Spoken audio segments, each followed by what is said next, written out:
अस्सलाम वालेकुम स्टूडेंट्स, आज हम करेंगे यूनिट नंबर 3 एक्सरसाइज नंबर 3.3 का क्वेश्चन नंबर 3 का थर्ड पार्ट में कह रहे हैं ई क्रॉस ई फाइंड करें। और ई क्रॉस ई आपको फाइंड करने को कहा गया है, जबकि ई सेट दिया हुआ है 1 3। तो हम इसी सेट को रिपीट करेंगे। क्या आ जाएगा 1 3 और 1 3 का क्रॉस प्रोडक्ट लेना है। क्या होगा 1 पहले 1 से होगा, ठीक है, एक ऑर्डर पेयर ये बनेगा, फिर 1 3 से होगा, यानी फर्स्ट एलिमेंट 1 बाय 1 सबसे होगा, फिर 1 3। इसी तरह से 3 1 एंड 3 3।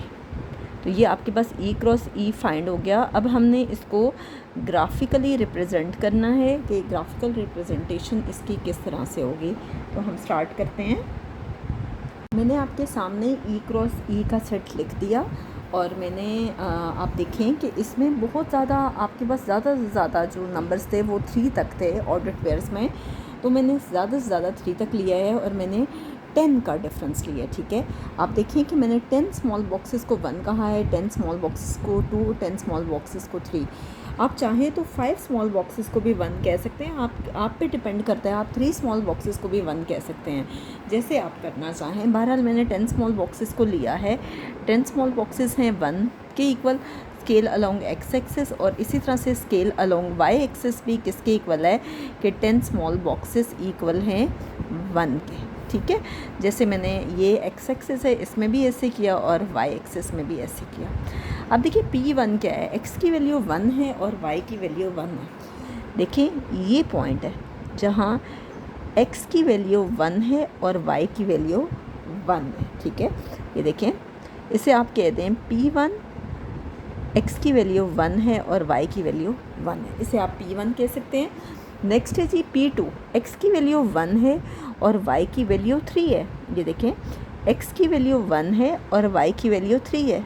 ये देखें, ये एक्स एक्सिस वाली लाइन है, ये वाई एक्सिस वाली लाइन है। x की वैल्यू 1 और y की वैल्यू 3, ये P2 है, ठीक है। फिर P3, x की वैल्यू 3 है और y की वैल्यू 1। ये देखें, x की वैल्यू 3 और y की वैल्यू 1। जो फर्स्ट एलिमेंट होता है वो x की वैल्यू होती है, जो सेकंड एलिमेंट होता है वो y की वैल्यू। ये है जी P3, x की वैल्यू 1 है, 3 और y की 1। इसी तरह से P4, x की वैल्यू भी 3 है और y की वैल्यू भी 3 है, x की वैल्यू भी 3 है और y की वैल्यू भी 3 है। ये है P4। अब आप चाहें तो जैसे मैं पहले करती आई हूँ कि आप इस तरह से कर लें कि ये P1 है, ठीक है। बेशक आप इसको लाइंस लगा दें, आपकी मर्ज़ी है आप लेना चाहते हो या नहीं। बहरहाल लाइंस लगा के भी आप कर सकते हैं और इस तरह से भी कर सकते हैं। ये P1, P2, P3 and P4 है और ये रिप्रेजेंट कर रहा है जी ई क्रॉस ई, ठीक है। बाकी लाइंस लगाना या ना लगाना आप पे डिपेंड करता है। आप चाहें तो ये लाइंस लगा दें, चाहें तो ना लगाएं। वैसे अगर आप लगाना चाहते हैं तो इस तरह से ये लाइंस लगेंगी, ठीक है। इसी तरह से ये आपके पास है,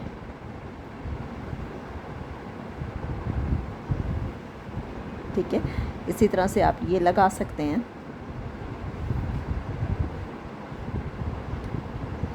और लाइंस आपने स्केल रख के लगानी है, ठीक है। ये यहाँ पे हमारा क्वेश्चन नंबर 3 का थर्ड पार्ट कंप्लीट हो गया है। नेक्स्ट है जी इसका fourth part F cross F, जो कि हम इंशाल्लाह नेक्स्ट वीडियो में करेंगे।